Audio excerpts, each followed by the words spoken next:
নমস্কার, high news আপনাদের সকলকে স্বাগত। আমি শ্রীপর্ণা রয়েছে আপনাদের সঙ্গে।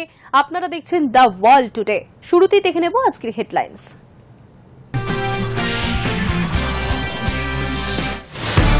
রাশিয়া ইউক্রেন যুদ্ধ থামানোর চেষ্টা মোদি, টেলিফোনে কথা জেলেনস্কির সঙ্গে। রাশিয়ার বিরুদ্ধে চলমান যুদ্ধ দ্রুত ও শান্তিপূর্ণভাবে শেষ করার প্রয়োজনীয়তার কথা পুনরায় তুলে ধরলেন প্রধানমন্ত্রী। আমেরিকার মাটিতে দাঁড়িয়ে পরমাণু হুমকির হুঁশিয়ারি পাক সেনাপ্রধান আসিম মুনির। তারপরই পাকিস্তানকে সন্ত্রাসের দেশ ঘোষণার দাবি জানিয়ে কড়া প্রতিক্রিয়া প্রাক্তন পেন্টাগন আধিকারিকের। ডেমোক্র্যাটদের দখলে থাকা ওয়াশিংটনে আইন শৃঙ্খলার যথেষ্ট অবনতি হয়েছে। নিরাপত্তাহীনতায় ভুগছে সাধারণ মানুষ। স্থানীয় পুলিশের ক্ষমতা কেড়ে ওয়াশিংটনে ন্যাশনাল গার্ড নামানোর সিদ্ধান্ত মার্কিন প্রেসিডেন্টের। যুদ্ধ নয়, শান্তি চাই, পুতিনের সঙ্গে বৈঠক নিয়ে নিজের ভাবনার কথা জানালেন ট্রাম্প আশাবাদী পরের বৈঠক হয় জেলেনস্কির সঙ্গে বা জেলেনস্কি পুতিন দুজনের সঙ্গেই হবে। রাশিয়া ইউক্রেন যুদ্ধ থামানোর চেষ্টা করলেন ভারতের প্রধানমন্ত্রী নরেন্দ্র মোদি। সোমবার সন্ধ্যায় তিনি টেলিফোনে কথা বলেছেন ইউক্রেনের প্রেসিডেন্ট ভ্লাদিমির জেলেনস্কির সঙ্গে। রাশিয়ার বিরুদ্ধে চলমান যুদ্ধ দ্রুত এবং শান্তিপূর্ণভাবে শেষ করার প্রয়োজনীয়তার কথা পুনরায় তুলে ধরেন প্রধানমন্ত্রী।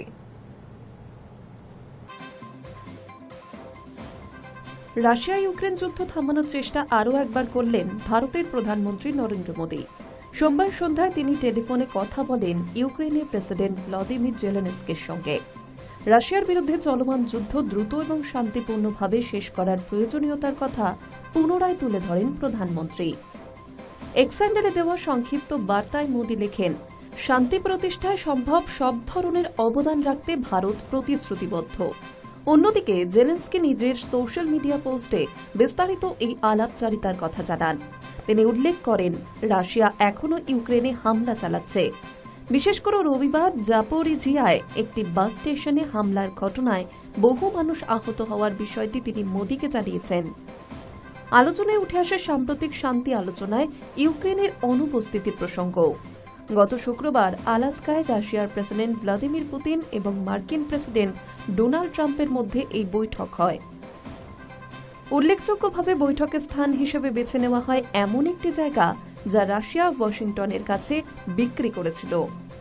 জেলেনস্কি মোদির কাছে আবেদন জানান, আলাস্কার ওই বৈঠকে যে সিদ্ধান্ত নেওয়া হয়েছে তা যেন ইউক্রেনের উপর চাপিয়ে না দেওয়া হয়। তার কথায়, ভারতের উচিত আমাদের শান্তি প্রচেষ্টায় সমর্থন দেওয়া এবং আমাদের অবস্থান ভাগ করে নেওয়া। ইউক্রেনকে ঘিরে যে কোনো সিদ্ধান্ত আমাদের অংশগ্রহণের মাধ্যমেই নেওয়া উচিত।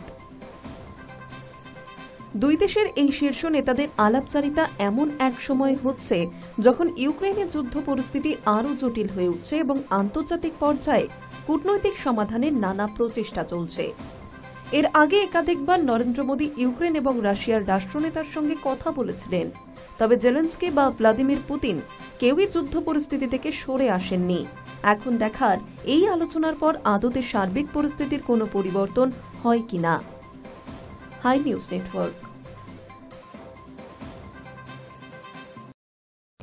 ক্ষমতায় আসার পর থেকে বিভিন্ন মন্তব্য যেমন করে চলেছেন ট্রাম্প, তেমনি চাপিয়ে চলেছেন শুল্ক। ইতিমধ্যেই ভারতের উপর 50% শুল্ক চাপিয়েছে ট্রাম্পের সরকার। এবার রাশিয়ার তেলের জন্য ভারতের উপর 50% শুল্ক নিয়ে মন্তব্য করলেন ট্রাম্প। মার্কিন প্রেসিডেন্ট ডোনাল্ড ট্রাম্প দাবি করলেন, রুশ তেল আমদানির জন্য ভারতের উপর আমেরিকা ধার্য করা 50% শুল্ক মস্কোর অর্থনীতিতে বড় ধাক্কা দিয়েছে। তার মতে, রাশিয়ার অর্থনীতি ইতিমধ্যেই চাপে রয়েছে, আর এই শুল্ক পরিস্থিতিকে আরও কঠিন করে তুলেছে। হোয়াইট হাউস থেকে সাংবাদিকদের মুখোমুখি হয়ে ট্রাম্প জানিয়েছেন, রাশিয়াকে এখন নিজের দেশ করার কাজে মন দিতে হবে। এত বড় দেশ, বিপুল সম্ভাবনা, কিন্তু তারা ভালো করছে না। তাদের অর্থনীতি এখন একেবারেই ভালো অবস্থায় নেই। আমাদের এই পদক্ষেপে তা আরও বিপর্যস্ত হয়েছে। ট্রাম্পের ইঙ্গিত, রাশিয়ার অন্যতম বড় তেল ক্রেতা ভারতকে শর্ত দিয়ে বলা হয়েছে, রুশ তেল কিনলে 50% শুল্ক দিতে হবে।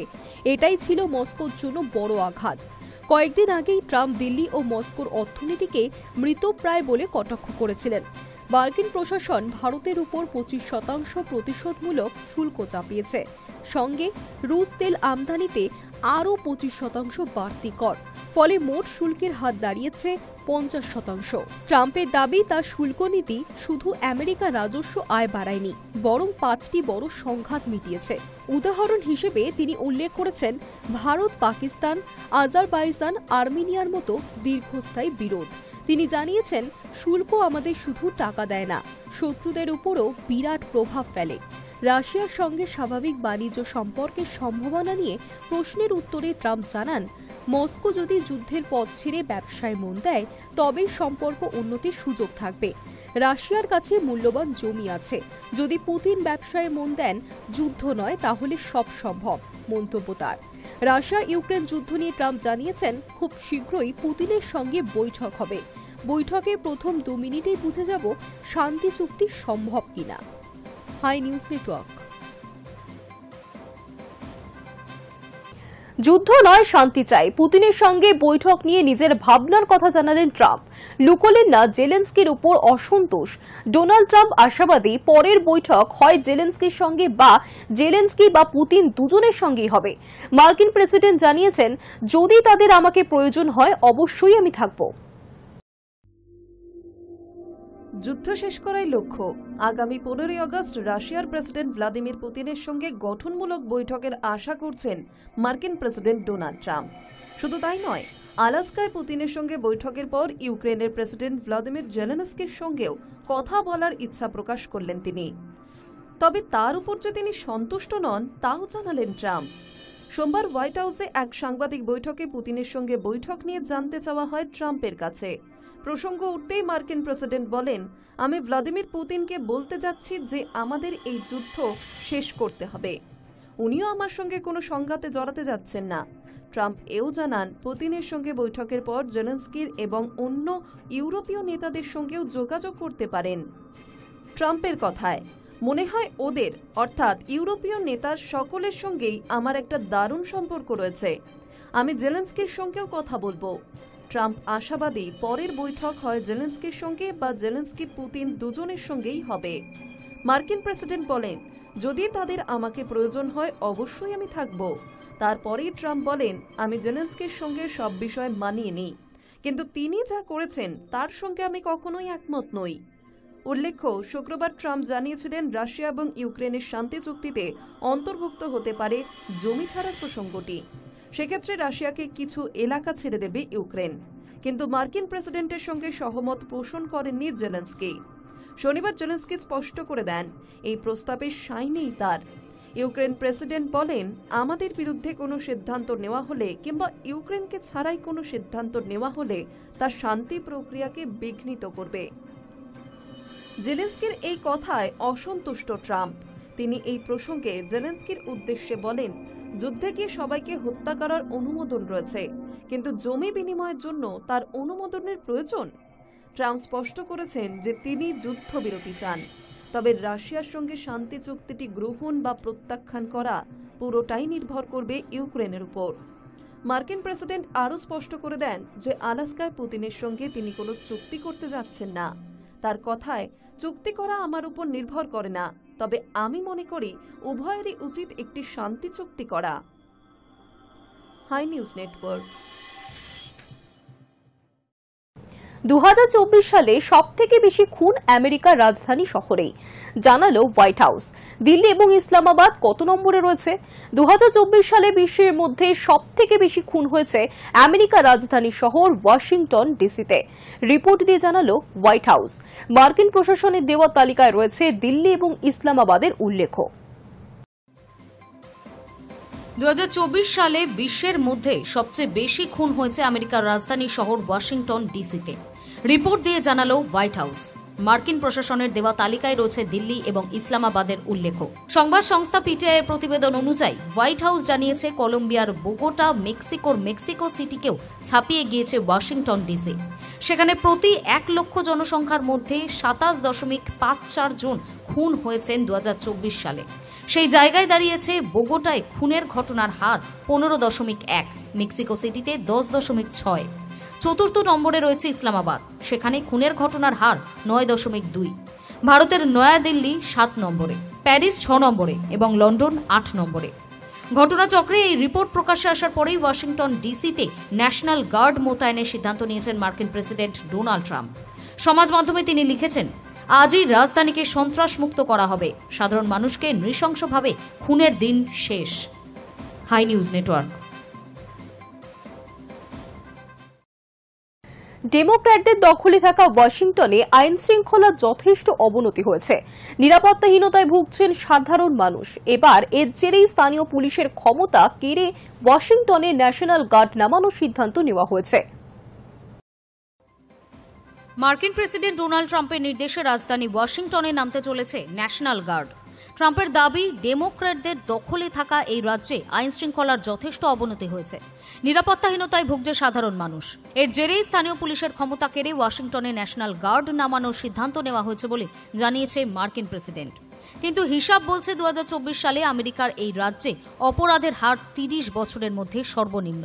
তাহলে কি বিরোধী ডেমোক্র্যাটদের কণ্ঠ রোধ করতেই এমন সিদ্ধান্ত নিলেন ট্রাম্প? এই প্রশ্নটি এখন উঠতে শুরু করেছে। ট্রাম্পের এই দাবিকে নস্যাৎ করেছেন ওয়াশিংটনের মেয়র মুরিয়েল বাউসার। তার বক্তব্য, রাজ্যে অপরাধের হার আগের থেকে অনেকটাই কমেছে। সোমবার হোয়াইট হাউসে সাংবাদিকদের মুখোমুখি হয়ে ট্রাম্প বলেন, আমি ওয়াশিংটনে ন্যাশনাল গার্ড নামানোর সিদ্ধান্ত নিয়েছি, কারণ রাজ্যটি সমাজবিরোধী এবং দুষ্কৃতীদের আতুর ঘর হয়ে উঠছে। নিরাপত্তাহীনতায় ভুগছে সাধারণ মানুষজন, তাই আইন শৃঙ্খলা ফেরানোর লক্ষ্যেই এই সিদ্ধান্ত। মার্কিন প্রেসিডেন্ট জানিয়েছেন, প্রাথমিকভাবে ওয়াশিংটনে 800 ন্যাশনাল গার্ড মোতায়েন করা হবে। সূত্রের খবর, আগামী সপ্তাহের মধ্যেই রাজধানীর দখল নেবে ন্যাশনাল গার্ড। উল্লেখ্য, গত জুন মাসে অবৈধ অভিবাসীদের ধরপাকড় ঘিরে উত্তপ্ত হয়েছিল আমেরিকার লস অ্যাঞ্জেলেস। বিক্ষোভ দমাতে সেই সময় মার্কিন প্রেসিডেন্টের নির্দেশে বিশাল সংখ্যায় পথে নেমেছিল ন্যাশনাল গার্ড। কিন্তু এবার আইন শৃঙ্খলার অবনতির অভিযোগে ওয়াশিংটনে ন্যাশনাল গার্ড নামানোর সিদ্ধান্ত নিলেন ট্রাম্প। High news network. পাকিস্তানে কোন কোন খাতে বিনিয়োগ করতে পারে ট্রাম্পের আমেরিকা? শুল্ক চুক্তি মিটতেই তোড়জোড় শরিফ সরকারের। বর্তমানে পাকিস্তান মূলত চীনে অপরিশোধিত তামার আক্ষরিক রফতানি করে, কিন্তু আমেরিকা, ইউরোপ এবং পশ্চিম এশিয়ার মতো লাভজনক বাজারে এখনো প্রবেশ করতে পারেনি পাকিস্তান। মার্কিন মুলুকের বিনিয়োগ এবং সহায়তা পেলেই এই পরিস্থিতি বদলাবে। পাকিস্তানের খনি ও খনিজ খাতে তামার রফতানিতে উল্লেখযোগ্য বিনিয়োগ করতে পারে আমেরিকা।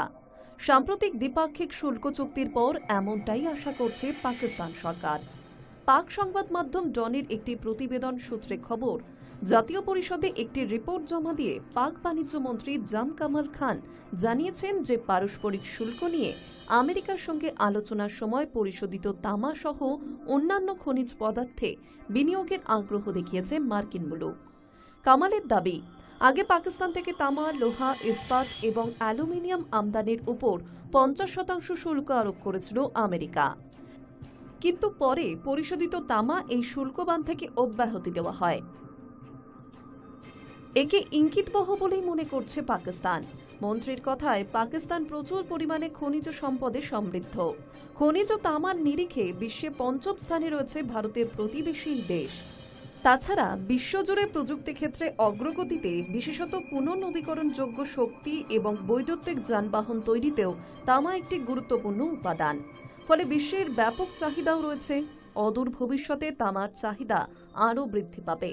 কিন্তু বিশাল এই তামার ভাণ্ডার মজুদ থাকা সত্ত্বেও আধুনিক খনি পরিকাঠামো এবং প্রক্রিয়াকরণে পর্যাপ্ত বিনিয়োগের অভাবে পাকিস্তান তার খনিজ সম্পদকে পুরোপুরি কাজে লাগিয়ে উঠতে পারেনি, এমনটাই দাবি সে দেশের সরকারের। বর্তমানে পাকিস্তান মূলত চীনে অপরিশোধিত তামার আকরিক রপ্তানি করে, কিন্তু আমেরিকা, ইউরোপ এবং পশ্চিম এশিয়ার মতো লাভজনক বাজারে এখনও প্রবেশ করতে পারেনি পাকিস্তান। কামাল বলেন, মার্কিন মুলুকের বিনিয়োগ এবং সহায়তা পেলেই এই পরিস্থিতি বদলাবে। এই বিষয়ে পাক ভূতাত্ত্বিক সর্বেক্ষণ জিওলজিক্যাল সার্ভে অফ পাকিস্তানকে অনাবিষ্কৃত খনিজ ভাণ্ডার খুঁজে বার করার জন্য একটি বিস্তারিত ভূতাত্ত্বিক মানচিত্রকরণের দায়িত্ব দেওয়া হয়েছে। বাণিজ্য মন্ত্রী কামাল বলেন, তামা ও অন্যান্য খনিজ খাতে কৌশলগত উন্নয়ন কেবল পাকিস্তানের দেশীয় অর্থনৈতিক লক্ষ্যই পূরণ করবে না, বরং বিশ্বব্যাপী খনিজ ঘাটতি দূর করতেও উল্লেখযোগ্য অবদান রাখবে। আপাতত কাঁচা আকরিকের পরিবর্তে পরিশোধিত তামা, বার, রড এবং সংকর ধাতুর দিকে ঝুঁকছে পাকিস্তান। মার্কিন সাহায্য পেলে গোটা প্রক্রিয়ার গতি আরও কয়েক গুণ বাড়বে বলেই বিশ্বাস সে দেশের সরকারের। Hi news network. আমেরিকার মাটিতে দাঁড়িয়ে পরমাণু হুমকির হুঁশিয়ারি দিয়েছেন পাক সেনাপ্রধান আসিম মুনির। তার মন্তব্যের পর এবার পাকিস্তানকে সন্ত্রাসের দেশ ঘোষণার দাবি জানিয়ে কড়া প্রতিক্রিয়া এলো প্রাক্তন পেন্টাগন আধিকারিকের থেকে। আমেরিকার মাটিতে দাঁড়িয়ে পরমাণু হুমকির হুঁশিয়ারি দিয়েছেন পাক সেনাপ্রধান আসিম মুনির। তার মন্তব্যের পর এবার পাকিস্তানকে সন্ত্রাসের দেশ ঘোষণার দাবি জানিয়ে কড়া প্রতিক্রিয়া এলো আমেরিকার থেকে। মুনিরকে ওসামা বিন লাদেনের সঙ্গে তুলনা করে প্রাক্তন পেন্টাগন কর্তা মাইকেল রুবিন জানালেন, আমেরিকার মাটিতে দাঁড়িয়ে এই ধরনের হুমকি কোনোভাবেই সহ্য করা হবে না। যুদ্ধবাজ মুনিরের হুঁশিয়ারির পাল্টা কড়া হুঁশিয়ারি দিয়ে এদিন মাইকেল রুবিন বলেন, পরমাণু শক্তিধর পাকিস্তানকে আর কোনোভাবেই দায়িত্বশীল দেশ বলা যায় না। আসিম মুনিরের ভাষণ আমাদের ওসামা বিন লাদেনের কথা মনে করিয়ে দেয়। পাকিস্তানকে ন্যাটো বহির্ভূত সহযোগীর তালিকা থেকে সরিয়ে সরকার সমর্থিত সন্ত্রাসের তালিকায় ঢোকানো উচিত, যার অর্থ সরাসরি পাকিস্তানকে সন্ত্রাসের দেশ হিসেবে ঘোষণার দাবি জানালেন রুবিন। প্রাক্তন এই মার্কিন আধিকারিকের কথায়, পাকিস্তান সেই দেশ যারা সন্ত্রাসবাদকে মদত যোগায়, ফলে এই দেশটিকে আমেরিকার সেন্ট্রাল কমান্ডের সদস্য তালিকা থেকে সরিয়ে দেওয়া ভীষণ প্রয়োজন। এখানেই থামেননি প্রাক্তন ওই পেন্টাগন কর্তা। মুনিরকে আমেরিকা থেকে দূর করে দেওয়ার দাবি তুলে তিনি বলেন, মুনিরের মন্তব্যের পর এখনো পর্যন্ত পাকিস্তানের তরফে এই বিষয়ে কোনো ব্যাখ্যা দেওয়া হয়নি। যতদিন না তারা মুনিরের মন্তব্যের ব্যাখ্যা দিচ্ছে ও ক্ষমা চাইছে, ততদিন আমেরিকায় পাক আধিকারিকদের প্রবেশে নিষেধাজ্ঞা জারি হোক, ওদের ভিসা বাতিল করে অবাঞ্ছিত ব্যক্তি হিসেবে ঘোষণা করা হোক। উল্লেখ্য, রবিবার ফ্লোরিডার ট্যাম্পায় শিল্পপতি আদনান আসাদের নৈশ ভোজে গিয়ে পাক সেনাপ্রধান বলেন, আমরা পরমাণু শক্তিধর দেশ।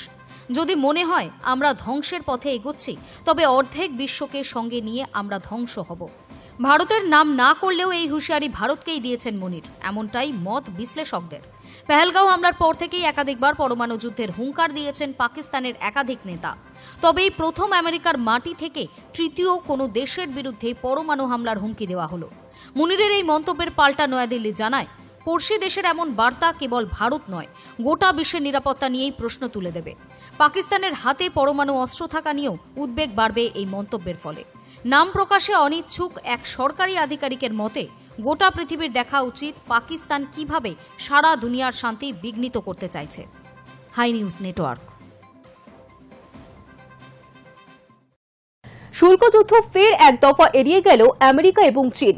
দর কষাকষিতে সময় দিতে আরও 90 দিন ব্যবসার সংঘর্ষ বিরতি। গত জুলাই মাসেও সুইডেনের রাজধানী স্টকহোমে বৈঠক বসে আমেরিকা এবং চীনের বাণিজ্যিক প্রতিনিধি দল। তবে এই বৈঠকেও চূড়ান্ত কোনো ফয়সলা হয়নি। এই অবস্থায় 12 আগস্টের সময়সীমা আরও বৃদ্ধি করা হবে কিনা তা নিয়ে প্রশ্ন উঠতে শুরু করেছিল। ফের এক দফা শুল্ক যুদ্ধ এড়িয়ে গেল আমেরিকা এবং চীন। বাণিজ্যের দর কষাকষিতে চূড়ান্ত রফা সূত্রের জন্য আরও সময় দিতে চায় দুই দেশই। চীনকে আরও 90 দিনের জন্য শুল্ক ছাড় দেওয়ার সিদ্ধান্ত নিয়েছে আমেরিকা। মার্কিন প্রেসিডেন্ট ডোনাল্ড ট্রাম্পের এই ঘোষণার পরে অনুরূপ পদক্ষেপ করল চীনও। আমেরিকার ওপর 90 দিনের জন্য শুল্ক ছাড়ের সিদ্ধান্ত নিল তারাও। এর আগে গত 12 মে দুই দেশ 90 দিনের জন্য শুল্ক সংঘাত স্থগিত রাখার সিদ্ধান্ত নিয়েছিল। দুই দেশে একে অন্যের ওপর 115% শুল্ক কমিয়ে আনে। বর্তমানে চীনা বাজারে মার্কিন পণ্যের ওপর 10% এবং আমেরিকার বাজারে চীনা পণ্যের ওপর 30% শুল্ক কার্যকর রয়েছে। তবে শুল্কের দ্বিপাক্ষিক সংঘর্ষ বিরতির ওই মেয়াদ শেষ হয়ে যাচ্ছে মঙ্গলবার। তার আগেই দুই দেশ আলোচনার জন্য ফের 90 দিনের জন্য সংঘাত এড়ানোর সিদ্ধান্ত নিল।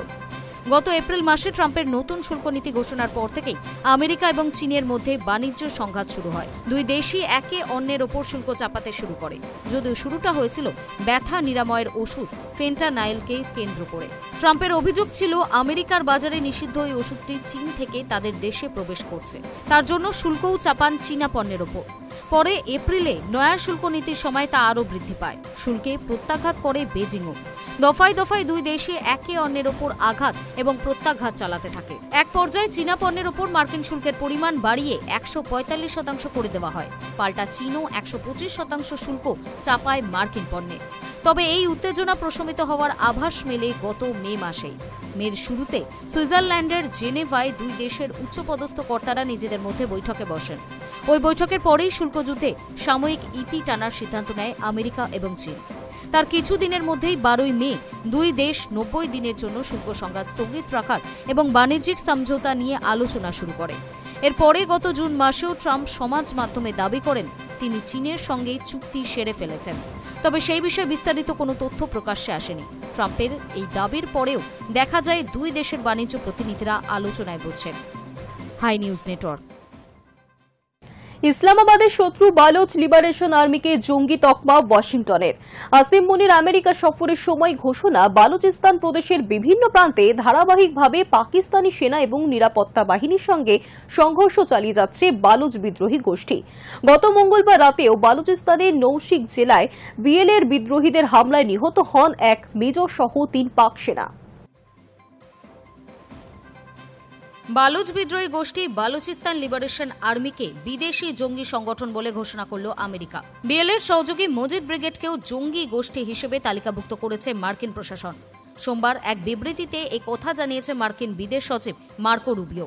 যদিও 2019 সালেই বিএলএকে স্পেশাল ডেজিগনেটেড গ্লোবাল টেররিস্ট তকমা দিয়েছিল আমেরিকা। ঘটনাচক্রে পাক সেনাপ্রধান আসিম মুনির 2 মাসের মধ্যে দ্বিতীয়বার আমেরিকা সফরে যাওয়ার পরেও এই বিবৃতি দিল মার্কিন প্রশাসন। বালুচ বিদ্রোহীদের সঙ্গে মাঝে মধ্যেই পাকিস্তানি সেনা এবং নিরাপত্তা বাহিনীর সংঘর্ষ দেখা যায়। তবে সাম্প্রতিক সময়ের অন্যতম উল্লেখযোগ্য ঘটনাটি ঘটে গত মার্চ মাসে। কোয়েটা থেকে পেশোয়ারগামী জাফর এক্সপ্রেসে হামলা হয় ওই সময়। পুরো ট্রেনই কবজা করে নেয় বালুচ বিদ্রোহী গোষ্ঠী বিএলএ। ট্রেনে তখন 400 জনের বেশি যাত্রী, তাদের মধ্যে ছিলেন পাক সেনাবাহিনীর কর্মীরাও। পরে অবশ্য পাক সেনাবাহিনীর অভিযানে বালুচ বিদ্রোহী মুক্ত হয় ট্রেন। নিহত হন 21 জন সাধারণ মানুষ এবং 4 জন সেনা অভিযানে 33 জন বিদ্রোহীরও প্রাণ যায়। এই অবস্থায় সোমবার বিবৃতি প্রকাশ করে বালুচ বিদ্রোহী গোষ্ঠী বিএলএ এবং তার শাখা সংগঠন মজিদ ব্রিগেডকে বিদেশি জঙ্গি গোষ্ঠীর তালিকায় ফেলল আমেরিকা। বিবৃতিতে মার্কিন বিদেশ দপ্তরের দাবি, 2019 সাল থেকে বিএলএ এবং মজিদ ব্রিগেড বিভিন্ন হামলায় নিজেদের দায় স্বীকার করেছে। পরে 2024 সালে করাচি বিমানবন্দর এবং গদার বন্দরের কাছে আত্মঘাতী হামলারও দায় স্বীকার করেছে বিএলএ। গত মার্চ মাসে জাফর এক্সপ্রেস অপহরণের কথাও বিবৃতিতে উল্লেখ করেছে মার্কিন বিদেশ দপ্তর। আমেরিকার দাবি, ওই ট্রেন অপহরণের ঘটনায় সাধারণ মানুষ এবং সেনাকর্মী সহ 31 জন নিহত হন। সাম্প্রতিক সময়ে লস্করে তৈবার শাখা সংগঠন দ্য রেজিস্ট্যান্স ফ্রন্টকেও জঙ্গি গোষ্ঠী বলে চিহ্নিত করেছে আমেরিকা। এই জঙ্গি গোষ্ঠী পেহেলগাঁওয়ে হত্যাকাণ্ড চালিয়েছিল। ঘটনাচক্রে বর্তমানে ভারত এবং আমেরিকার মধ্যে কূটনৈতিক টানাপোড়েন তৈরি হয়েছে। বিশেষ করে ভারত এবং পাকিস্তানের মধ্যে সংঘর্ষ বিরতিতে তৃতীয় রাষ্ট্রের মধ্যস্থতা নয়াদিল্লি অস্বীকার করার পর থেকেই এই টানাপোড়েন ক্রমশ বৃদ্ধি পেতে শুরু করে। অন্যদিকে সংঘর্ষ বিরতিতে আমেরিকার মধ্যস্থতার দাবিকে স্বীকৃতি দেয় পাকিস্তান। এর জন্য মার্কিন প্রেসিডেন্ট ডোনাল্ড ট্রাম্পকে নোবেল পুরস্কারের জন্য মনোনীত করারও প্রস্তাব দেয় ইসলামাবাদ। এই আবহে গত 2 মাসের মধ্যে 2 বার আমেরিকা সফর সেরে ফেললেন পাক সেনাপ্রধান মুনির। গত জুনে 5 দিনের জন্য আমেরিকা সফরে গিয়েছিলেন তিনি। তখন মার্কিন প্রেসিডেন্ট ডোনাল্ড ট্রাম্পের সঙ্গেও বৈঠক হয় তার। আগস্টে আবার তিনি আমেরিকায় গিয়েছেন। তার সফরের মাঝেই এবার পাকিস্তান সেনার অন্যতম উদ্বেগের কারণ বালুচ বিদ্রোহী গোষ্ঠী বিএলএকে বিদেশি জঙ্গি গোষ্ঠী হিসেবে তালিকাভুক্ত করল আমেরিকা। Hi news network. চীনকে এআই চিপ বিক্রির ছাড়পত্র দিতে মূল্য নেবে ট্রাম্পের সরকার। গত শুক্রবার থেকে এনভিডিয়াকে চীনে H20 চিপ পাঠানোর জন্য ছাড়পত্র দিতে শুরু করেছে আমেরিকার সরকার। ওয়াকিবহল সূত্রের দাবি, গত সপ্তাহের শেষের দিকে AMDকেও চিপ রপ্তানির জন্য ছাড়পত্র দেওয়া শুরু হয়েছে। চীনের কাছে কৃত্রিম মেধা নির্ভর চিপ বিক্রি করতে দেওয়ার জন্য 2 মার্কিন সংস্থা থেকে অর্থ নেবে আমেরিকার প্রেসিডেন্ট ডোনাল্ড ট্রাম্পের প্রশাসন।